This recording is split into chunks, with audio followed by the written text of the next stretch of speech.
Kinder, diese Torte geht mir schon seit Tagen nicht mehr aus dem Kopf. Und die muss ich mit euch unbedingt mal ausprobieren. Die habe ich das erste Mal in Italien gegessen, habe ich noch nie vorher gemacht. Das ist nämlich die Torta della Nonna. Echt beliebt dort in Italien. Und dazu machen wir uns als allererstes eine richtig schöne Crema. Dazu habe ich eine Bio-Zitrone schon heiß abgewaschen. Und da schälen wir uns jetzt auch noch die Schale ab.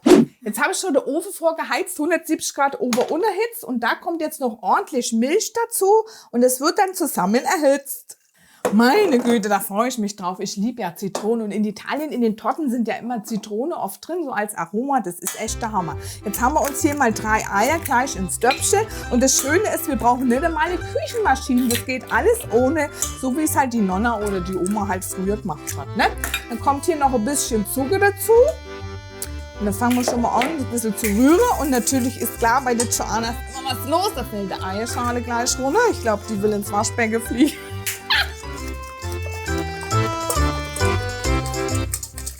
Und dann noch ein bisschen Mehl dazu. Auch schön fleißig weiser rühren. Nicht weiser rühren, weiter rühren. Ne? Solange bis es schon richtig schön cremig ist. Und während ihr hier fleißig rührt, müsst ihr mal gucken in den Topf. Ne? Das dürft nämlich nicht kochen, nur richtig heiß werden. Guckt mal, das ist so richtig schön cremig, kann ich euch sagen. Und das duftet hier hinten aus den Milchstöppeln raus nach Zitrone. Ne? Das lasst ihr ungefähr so 10 Minuten stehen, dass sich das Aroma so richtig schön verteilt. Jetzt brauche ich noch was zum Rausbubbeln da von den Schalen, weil die müssen nämlich jetzt wieder weg. Warte mal, dann nehme ich einfach so ein Schöpflöffelchen. Ne?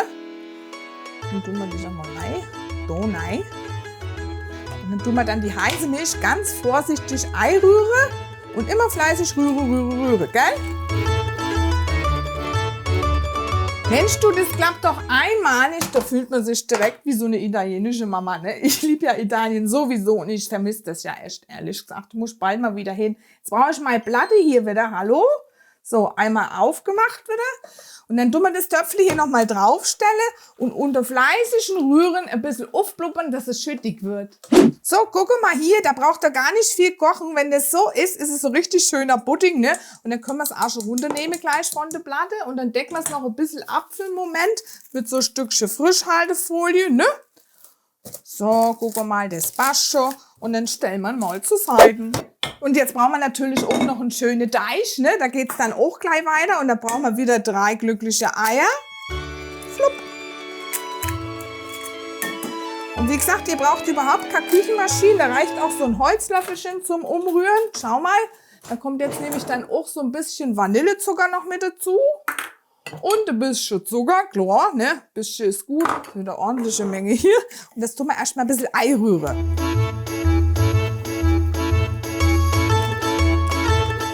So, und dann habe ich noch, natürlich ist klar, wenn die Joanna backt, ne, Erkennungszeichen flüssige Butter, ne? Ist natürlich auch klar, ihr könnt auch Öl nehmen, das kommt auch mit rein. Fett macht ja Geschmack bekanntlich. So, dann habe ich da hinten noch ein bisschen Mehl und ein kleines bisschen Backpulver, das kommt da dazu. Und ein wenig Salz, da kann man auch mal mit den Händen mischen, guck, heute backen wir richtig italienisch. Und dann geben wir es einfach so mit der Hand so mit dazu und rühre weiter.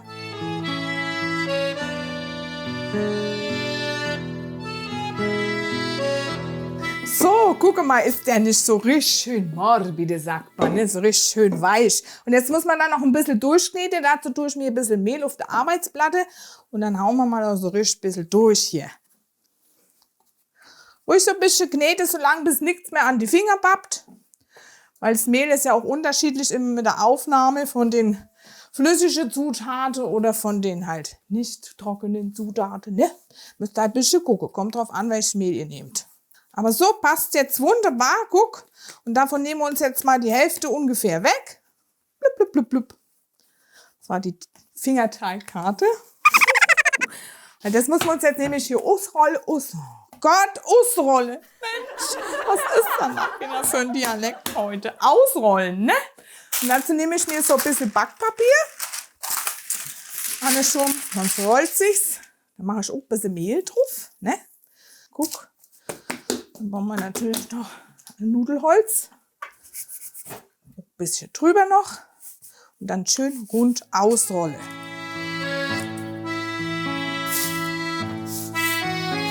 So, und wenn ihr euch nicht so blöd anstellt wie ich, ne, was machen wir dann? Dann nehmen wir ein nasses Tuch. Das legen wir da ganz clever drunter, ne? Und Joanna muss man bloß aufpassen, weil die schmeißt gleich den Teig wieder weg. Weil dann rutscht es nämlich nicht so beim Rollen, gell? Guck. Einwandfrei wie das läuft hier, du. Rund muss man noch ein bisschen üben. Bei mir ist immer so ein bisschen wolkig oder Muster, ne? Aber so passt es schon. Guck. Und jetzt habe ich dann hier hinten so eine schöne Tartform. Da muss ich jetzt noch schnell mal Butter, was? Muss man noch ein bisschen Ei fette, ne? So. Dann hier auch so ein bisschen Mehl auf der Boden. Dass wir das nachher schön rausbringen.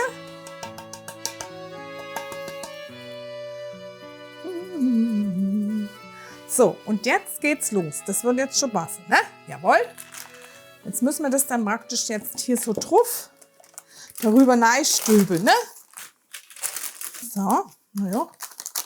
Einmalig hier, du. Schon mal gleich so die Runde rum. Und dann können wir das Backpapier langsam entfernen. Schön bleiben, gell? Naja, das brauchen wir dann nochmal. Und dann schneiden wir so ein bisschen den Rand hier gerade ab. Okay.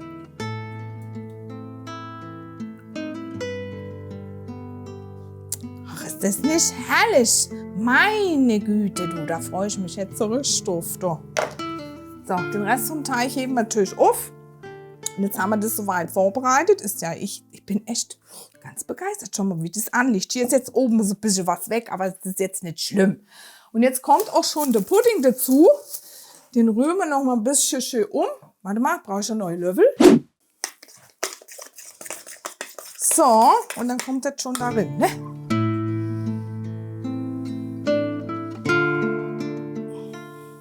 Das duftet wie in der Pasticceria, Leute. Ich kann es euch sagen. Jawohl, und jetzt braucht man natürlich auch noch den Deckel. Dann muss man hier wieder ein bisschen Stückchen rücken, ne? Aber nichts runterschmeißen, Joanna. Das ist immer so ein Problem bei mir. Und jetzt hauen wir uns dann hier auch noch ein bisschen Mehl drauf. Bei mir ist aber auch alles so klein. Mensch. Und räume den dann auch noch aus, ne?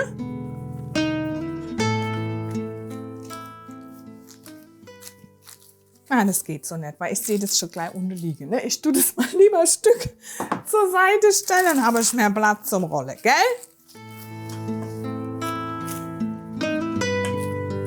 Ist wieder nicht rund. Aber irgendwann klappt's.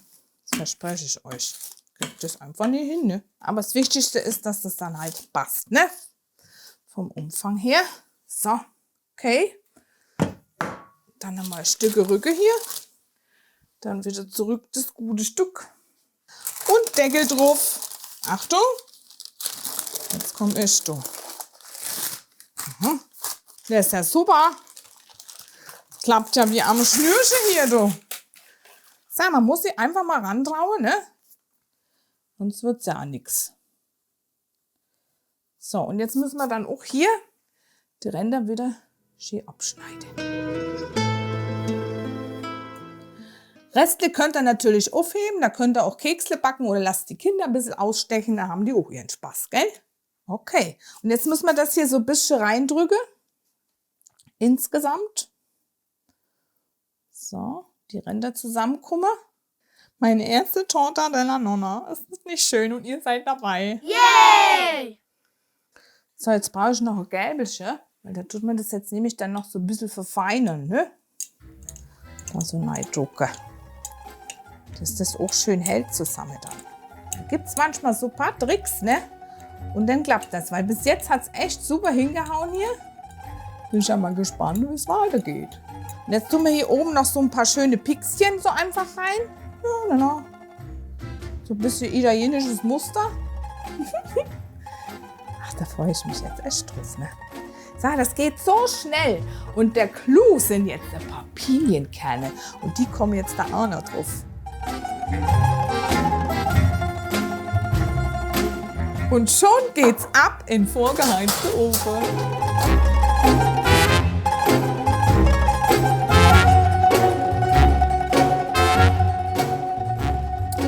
So Leute, und ich glaube, jetzt kommt der schwierige Teil, weil wie bringen wir jetzt das Dingelchen da aus der geschlossenen Tatform, ne?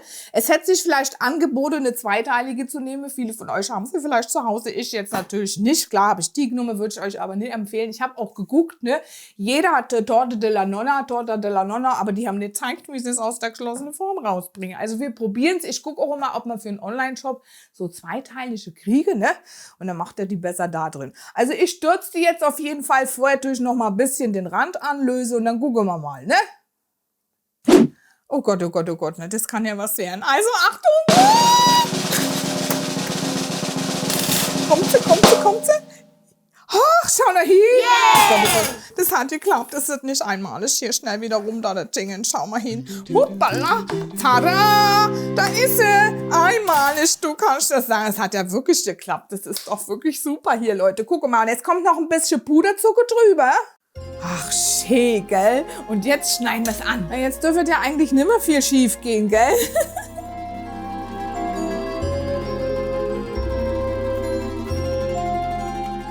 Ja, meine Güte, jetzt bin ich ja schon stolz auf mich, muss ich schon sagen. Ne? Weil gezeigt hat es bis jetzt noch keiner auf YouTube, wie es aus der geschlossenen Form rausrutscht. Ne? Und das ist echt ein fieses Fresspulver. Macht's unbedingt nach. Ciao, macht's gut.